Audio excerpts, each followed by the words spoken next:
weaknesses presented objectively and tactfully.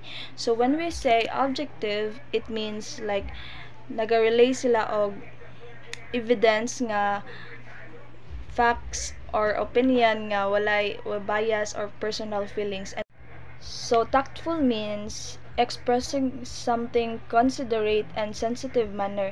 So in short, objective and tactful, it involves communicating and honestly and respectfully without allowing personal bias to enter free. So it explains why strengths and weaknesses are weaknesses based on the evidence. Evaluative statement can be used to express opinions, judgments, and point of view in a clear, concise manner. There are two steps in composing an evaluative statement. Number one, formulating assertion about the content and